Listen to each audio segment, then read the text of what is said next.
First off, ladies and gentlemen, I want to thank all those individuals who helped put this new formed assembly together. Our headmaster, Mr. Navarrete, Mrs. Sarbacher, and Mrs. Jansen, our assistant headmasters, Mrs.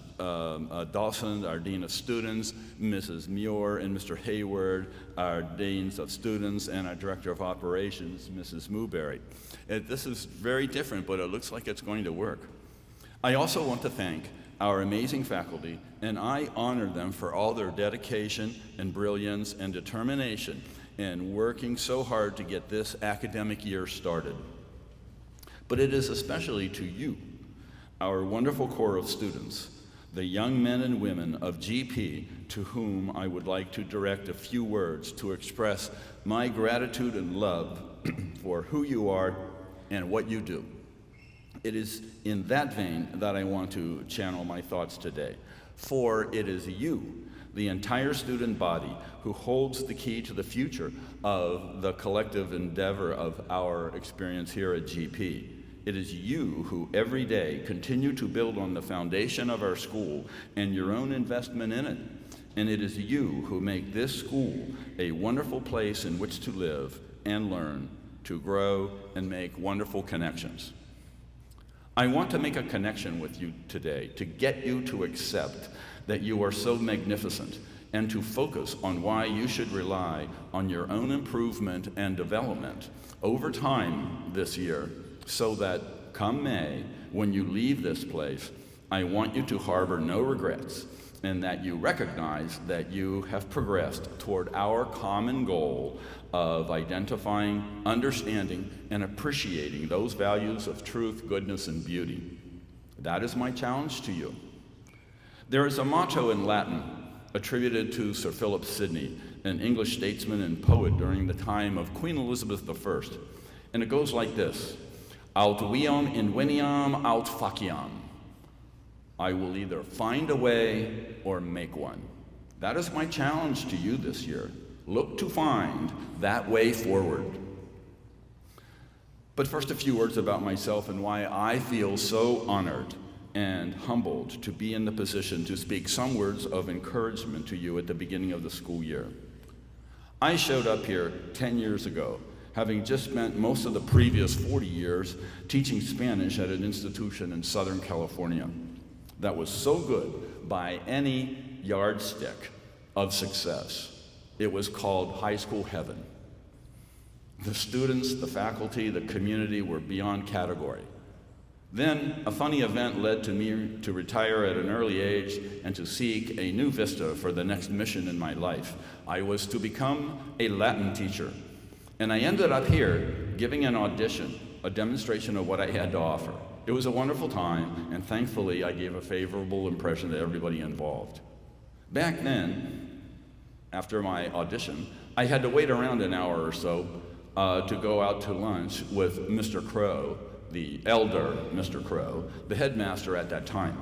He told me, good poker player that he was, to walk around the campus and visit any classroom. Just go in and watch and listen. Now, remember how I told you how great my previous school was, high school heaven? My students there could construct the most beautiful sentences you could imagine.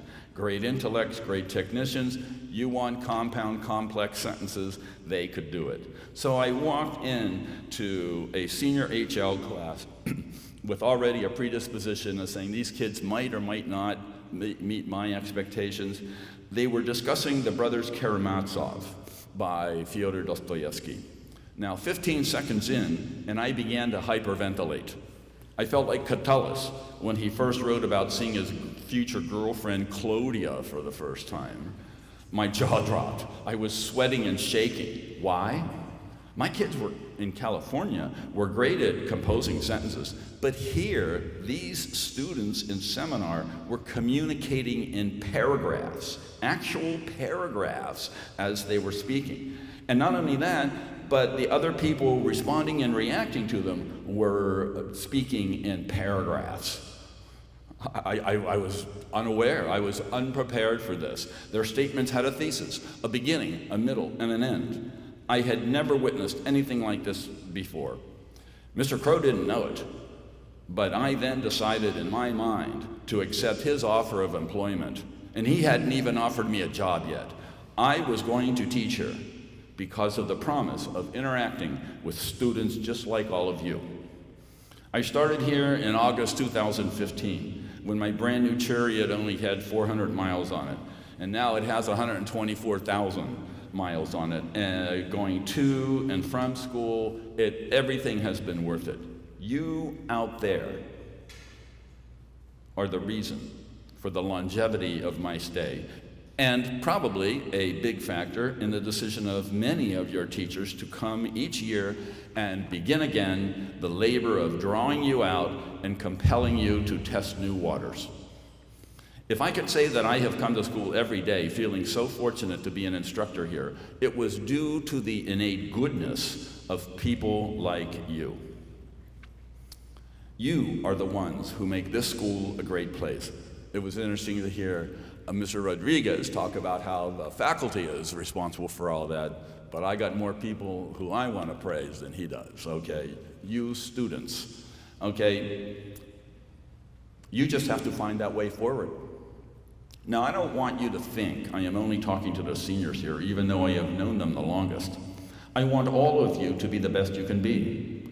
I remember a middle school track coach urging on his runners in a long-distance race, saying, pick up one. Just kept shouting every 20, 30 seconds, pick up one. What the heck did he mean? Well, it meant improve a little. Passing someone, if you get a chance, every once in a while, if you persevere, a little bit at a time. So for us, do a little bit every day. Your reward will be great at the end. Keep your eyes on the prize.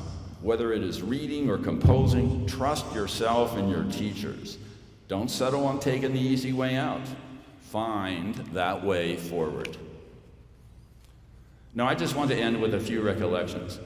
Okay, when I came here, I was shocked to see 7th graders sitting in lunch, okay, on a table with 11th graders and actually talking with them. Okay, where I came from in California, kids stayed in their lanes. 9th graders talked to 9th graders, 10th graders to 10th graders. I was just very interested to see how open all of you were. Students were comfortable making connections no matter where they were. I also remember a young student talking at lunch about the book she was reading in 7th grade, Fahrenheit 451. She was so emotional as she was discoursing with her mates about Montag and Captain Beatty. I thought, gee, this is a very bright, self-assured young lady and a great group of friends.